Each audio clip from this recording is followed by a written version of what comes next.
رحمۃ اللہ تعالیٰ وبرکاتہ۔ پیارے بچوں، آج جو ہم پڑھنے والے ہیں وہ 6th حکایت پڑھنے والے ہیں، 6ٹھی حکایت، ٹھیک ہے؟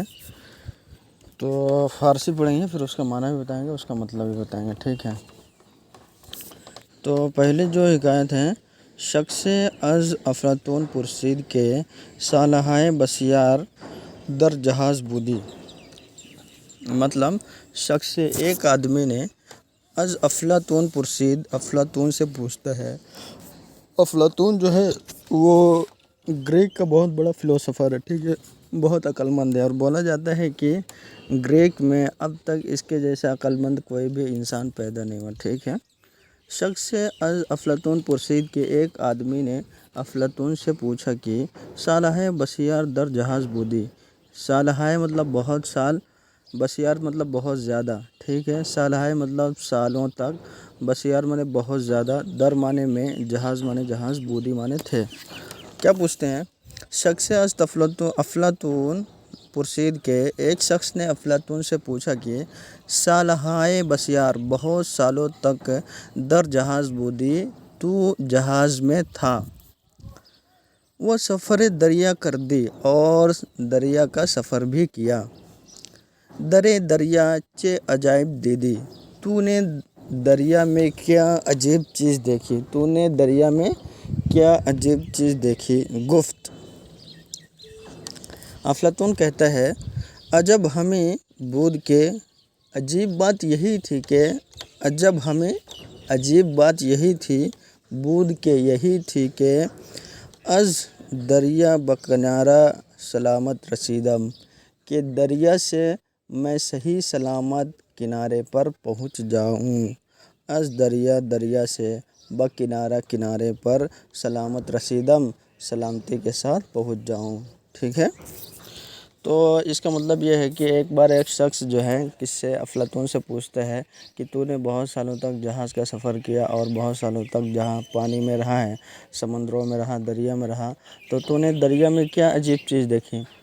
تو نے کیا عجیب چیز دیکھی؟ تو افلاطون نے کہا، دیکھیے، میں بہت سالوں تک جہاز کا سفر کیا، بہت سالوں تک پانی میں رہا، تو اس میں سب سے عجیب چیز یہی میں نے دیکھی کہ جب میں دریا کا سفر کروں یا تو پھر سمندر کا سفر کروں، تو سمندر سے صحیح سلامت آرام سے میں کنارے پر پہنچ جاؤں، یہی میرے لیے سب سے عجیب بات تھی، کیونکہ اگر میں صحیح سلامت دریا میں نہیں پہنچوں گا تو میری موت ہو جائے گی، ڈوب کر مر جاؤں گا، ٹھیک ہے؟ یہ اور پھر 7ویں حکایت، شاعر توانگرے۔ شاعر ایک شاعر، توانگرے ایک بادشاہ، را مانے کا، شاعر توانگر را مدح کرد۔ ایک شاعر نے ایک بادشاہ کا، توانگر مطلب ہوتا ہے بادشاہ، مطلب جو طاقتور ہوتا ہے اس کو کہتے ہیں، ٹھیک ہے؟ توانگر۔ ایک بادشاہ کا شاعر نے مدح کیا، ایک شاعر نے ایک بادشاہ کے مدح کیا، ہیچ نیافت، اس کو کچھ بھی نہیں ملا۔ ہیچ نیافت مطلب کچھ بھی نہیں ملا، ہیچ مانے کچھ، نیافت مانے کچھ بھی نہیں ملا۔ ہجو کرد توانگر او را ہیچ نہ گفت، جب وہ تعریف کرنے سے اس کو کچھ بھی نہیں ملتا ہے تو یہ جو شاعر رہتا ہے اس کی ہجو کرتا ہے، مطلب اس کی برائی کرتا ہے، اس کو برا بھلا کہتا ہے، تو جو بادشاہ رہتا ہے اس کی برائی کرنے کی وجہ سے کچھ نہیں بولتا ہے۔ توانگرے ہیچ نہ گفت مطلب کچھ بھی نہیں بولا۔ روزے دیگر، پھر دوسرے دن کیا کرتا ہے؟ شاعر بر دروازے او رفت و نشست، تو شاعر جو ہے پہلے تعریف کرتا ہے، کچھ نہیں ملتا ہے، پھر برائی کرتا ہے، کچھ بھی نہیں ملتا ہے، برائی کرتا ہے تو مطلب بادشاہ اس کو کچھ بھی نہیں ملتا ہے، پھر تیسرے دن کیا کرتا ہے؟ یہ شاعر جو ہے بادشاہ کے دروازے کے پاس جا کر بیٹھ جاتا ہے۔ توانگر گفت، تو اس وقت جو ہے بادشاہ بولا، اے شاعر مدح کر دی ہیچ تورا ندادم، مذمت کر دی ہیچ نہ گفتم، مطلب تو نے میری مدح کی، میں نے تجھ کو کچھ نہیں دیا، تو نے میری برائی کی، میں نے تجھے کچھ نہیں بولا۔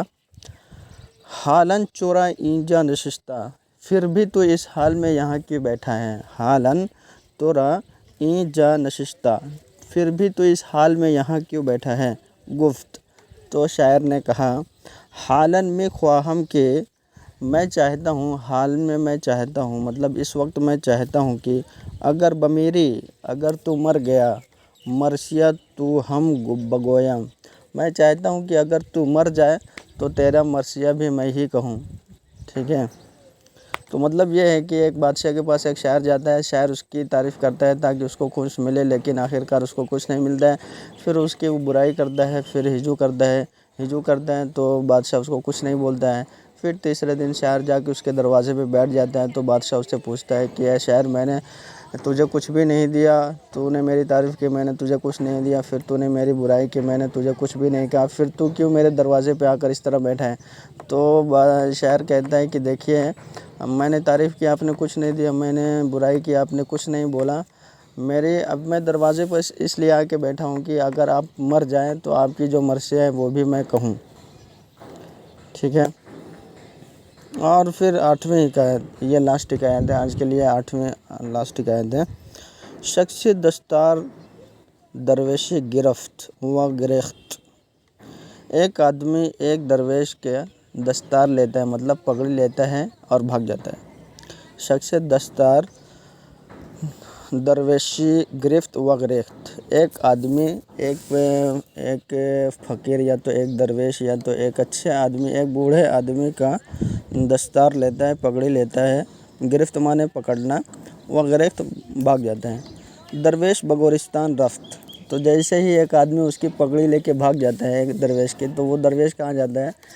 قبرستان میں جا کے بیٹھ جاتا ہے۔ گورستان مانے قبرستان۔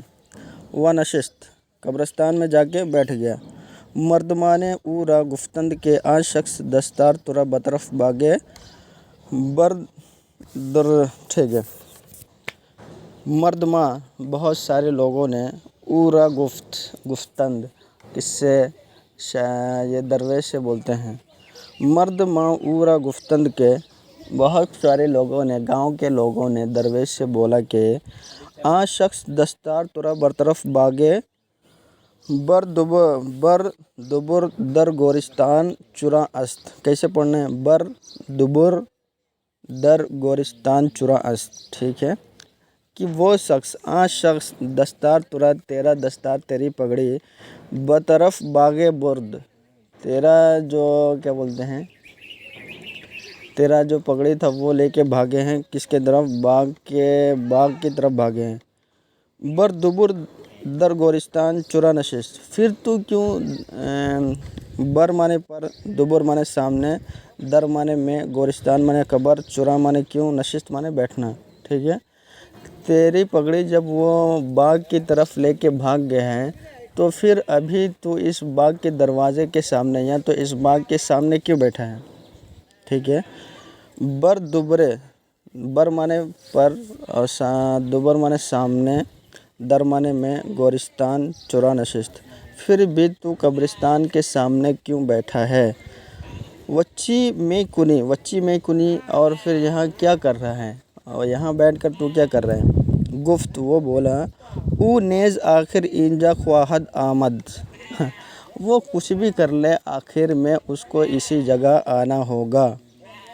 سبب اسی سبب سے اینجا نشستہ ام، میں یہاں بیٹھا ہوں، تو اس لیے میں یہاں پہ بیٹھا ہوں۔ اس کا مطلب کیا ہے کہ ایک بار ایک درویش رہتا ہے، اپنی پگڑی وغیرہ، اپنا کپڑا وغیرہ، اپنا کھانا وغیرہ لے کے ایک جگہ بیٹھے رہتا ہے، تو ایک آدمی آتا ہے، اس کی پگڑی لے کے بھاگ جاتا ہے، تو یہ جو درویش رہتا ہے وہ جا کے قبرستان پہ بیٹھ جاتا ہے۔ تو لوگوں نے اس سے کہا کہ اے فقیر آدمی، اے درویش، اے انسان، تو قبرستان میں کیوں آ کر بیٹھ گیا؟ تیری پگڑی تو وہ کسی دوسری طرف لے کے بھاگا ہے اور تو یہاں قبرستان پر آ کے بیٹھا ہے۔ تو یہ درویش بولتا ہے، آپ لوگوں نے صحیح کہا کہ اس آدمی نے میری پگڑی کو دوسری طرف یا تو کہیں اور لے کے چلے گیا، لیکن بات یہ ہے، آخرکار چاہے جہاں جائے، آخرکار اس کی موت ہونے کے بعد وہ یہیں پر آئے گا۔ جب وہ یہاں پر آئے گا اس وقت ان کے رشتہ داروں سے، ان کے متعلقین سے، جو اس کے ریلیٹیو سے، میں ان سے بولوں گا کہ اس آدمی نے میری پگڑی لی تھی تو مجھے ملنا چاہیے وہ، تو جب وہ لوگ یہاں پر آئیں گے میں ان سے لے لوں گا، ٹھیک ہے، اس لیے میں اس کے پیچھے نہیں جا رہا ہوں، یہ ہے اس کا مطلب، ٹھیک ہے۔ اور پھر آج کا ہوم ورک یہ ہے کہ یہ تینوں حکایت فارسی میں بھی لکھنا ہے اور اس کا معنی اور اس کا مطلب اردو میں لکھ کے مجھ کو بھیجنا بھی ہے۔ السلام علیکم ورحمۃ اللہ تعالی وبرکاتہ۔